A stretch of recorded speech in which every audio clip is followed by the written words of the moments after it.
Suspend कर दिया कल, पहले 4 को कर दिया।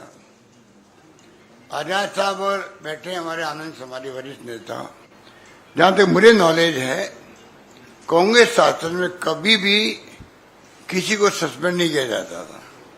80 से हम देख रहे थे, उसके पहले भी 80 से हम देख रहे थे 12-12 दिन तक पार्लियामेंट नहीं चली है, तब भी किसी को बाहर फेंकने की बात ही नहीं होती थी। आज इन्होंने मजाक बना रखी है। ये तमाम जो स्थिति बनी है देश के अंदर, इससे पूरा देश इतना घबरा हुआ है, चिंतित है, और इनको ये घमंड है कि देश इन बातों को भी सपोर्ट कर रहा है, क्योंकि इन्होंने अपने वादे तो भुला दिए। मेरे पास बहुत लंबी लिस्ट है जहां पर 2014 के चुनाव के अंदर जो कैंपेन चला था, वो बातें तो लोकपाल भी हो, चाहे वो ब्लैक मनी लेके आएंगे, वो सरकार बनते ही जो SIT बनी थी सुप्रीम कोर्ट के जज के अध्यक्षता में ब्लैक मनी लाने वाले की, वो तो सब गायब ही हो गए। उनकी बात तो क्या करें। कल जो मीडिया ने एजेंडा दिन भर चलाया, सोनिया गांधी जी और इनको जो अरेस्ट किया गया है, और उन्होंने खाली बस उसी भी डिबेट चलती रही कि सोनिया गांधी जी के बयान लेने के उपलक्ष्य में भी हल्ला हो रहा है कांग्रेस द्वारा। महंगाई और मुद्दे दूसरे भी हैं, बेरोजगारी के हैं, उन पे क्यों नहीं हो रही है? किसने कहा नहीं हो रही है? जयपुर में राष्ट्रीय स्तर का महंगाई विरोधी सम्मेलन हुआ था, आपको याद होगा। आप मेरे कुछ लोग आए होंगे वहां पर। उस वक्त से ही करीब साल भर हो गया, उस वक्त से ही महंगाई बेरोजगारी हमारा मुख्य मुद्दा है। पर कितना मीडिया दिखाता है उसको, कितना कवरेज करता है, क्योंकि मीडिया दबाव के अंदर है। मीडिया के मालिक तो बहुत घबराए हुए हैं, कब ED पहुंच जाए, कब इनकम टैक्स पहुंच जाए, कब CBI पहुंच जाए। ये स्थिति है देश के अंदर, और हालात यही थे। कोई दिखाते नहीं है, डिस्कशन डिबेट होती है तो कहां होती है उन मुद्दों पर ज्यादा। इसलिए मैं निवेदन करना चाहूंगा कि हम चाहते हैं कि सुप्रीम कोर्ट ही फैसला जल्दी करे। मैंने सुना सैकड़ों वहां पर ED को लेके SLP दायर की हुई है, फैसला सुनते आ नहीं रहा है। तो ये स्थिति स्पष्ट होनी चाहिए। और बाकी तो जो अभी हमारे आजाद साहब अपनी बात कहेंगे, मैं लंबी बात नहीं कहना चाहता, मैं तो रोज बात करते रहता हूं आपसे।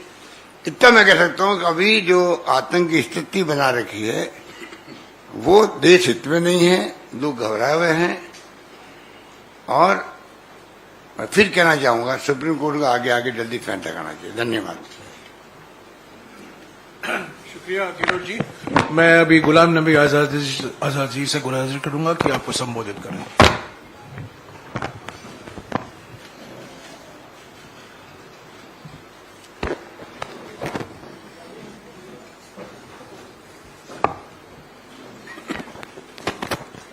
विस्तार से अशोक गहलोत जी ने न सिर्फ आज की प्रेस कॉन्फ्रेंस में बल्कि इससे बहुत सारी प्रेस कॉन्फ्रेंसों में ED राहुल गांधी जी, सोनिया गांधी जी की ED के द्वारा जो बुलाया जाता है उस पर चर्चा की है। अनफॉर्चुनेटली मैं 1-2 महीने से मेरी तबीयत खराब नहीं थी, खराब चल रही है, और जिसके कारण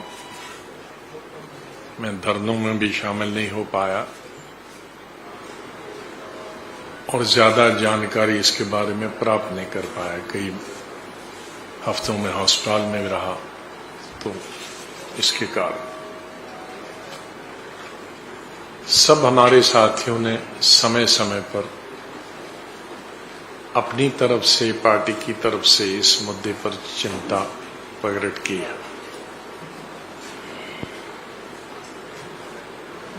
मेरे लिए कोई नई बात नहीं कहने के लिए जो हमारे साथियों ने पिछले 1-2 महीने से ना कही हो, और कईयों को तो बहुत जानकारी है पूरे केस की। मैं संक्षेप में इतना कहना चाहूंगा कि कौन सा पेपर है नेशनल हेराल्ड का या उससे एसोसिएटेड जो भी पेपर है, वो सब इन्फोर्समेंट एजेंसीज के पास है, जिसकी कई सालों से, कई बरसों से वो जांच पड़ताल कर रहे थे। और एक वक्त में तो सुनने में आया था कि उसमें कुछ नहीं है और बंद कर रहे हैं। चलो, बंद नहीं किया। फिर राहुल गांधी जी से तकरीबन 30 घंटे के से ज्यादा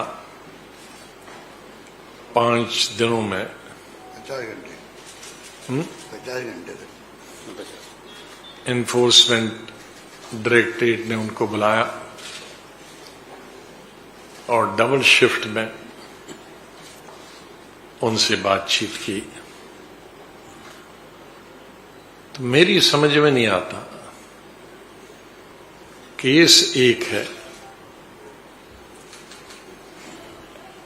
फैमिली एक है, फैमिली के 2 आदमियों का नाम जो उसमें लिखा है, उसमें जब बेटे से, राहुल गांधी से 5 दिन कई घंटों, दर्जनों घंटे आपने बातचीत की, उसी केस के लिए सोनिया जी को फिर बुलाने की क्या जरूरत है? राहुल जी चलो जवान है,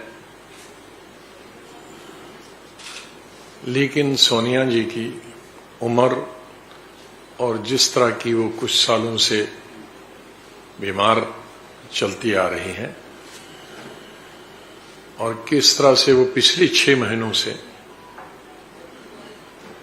हॉस्पिटल में भी दाखिल रही, कई दिन घर में भी बीमार रही, तो एक बीमार लीडर को, जिसकी उम्र भी जवान तो नहीं है कि वो इस प्रेशर को, जो एजेंसीज होती हैं उनका प्रेशर तो कोई जवान नहीं बर्दाश्त कर सकता। और विशेष रूप से सोनिया गांधी, भले ही उन्होंने संगठन में इतने साल और एक पॉलिटिकल परिवार में रहने के नाते पॉलिटिकल जानकारी हासिल की हो या हो, लेकिन ये सब टेक्निकल चीजें, इन टेक्निकल चीजों के बारे में एक नॉन टेक्निकल आदमी को, मैं अपनी मिसाल देता हूं, मैंने जिंदगी भर कभी इंडस्ट्री और कॉमर्स की तरफ हाथ नहीं लगाया, क्योंकि मुझे एबीसी नहीं आता। मैं जब चीफ मिनिस्टर था तो सोशल मिनिस्ट्री, मैंने हेल्थ, एजुकेशन अपने पास रखी। जब सेंटर रहा तो मैं प्राइम मिनिस्टर को हमेशा कहता मुझे इकोनॉमिक मिनिस्ट्री नहीं चाहिए, क्योंकि मुझे नहीं आती। मुझे ये नहीं आता ये शेयर क्या होते हैं। तो आप वही चीजें सोनिया गांधी से पूछते हो, अब ये शेयर क्या हुआ, वो क्या हुआ, तो ये तो कोई ये उचित ठीक नहीं है। आपके पास कागज है, पेपर्स है, आपने राहुल गांधी से एक नहीं 5 बार, एक शिफ्ट में नहीं 2-2 शिफ्टों में ईडी ने बातचीत की, वो बहुत काफी। पहले जमाने में जंगें होती थी खुले मैदान, लेकिन दोनों तरफ से जंग लड़ने वालों को बादशाह की तरफ से हिदायत होती है, औरत पर हाथ नहीं उठाना। कांग्रेस केंद्र सरकार पर हमलावर है, कह रहे हैं हर तरफ ईडी का आतंक है, और जो कन्विक्शन रेट है, जैसा नीता शर्मा भी बता रही थी अदिति, 0.5%, यानी बहुत कम। तो ऐसे में इसका राजनीतिक इस्तेमाल हो रहा है, ऐसा कांग्रेस का आरोप है।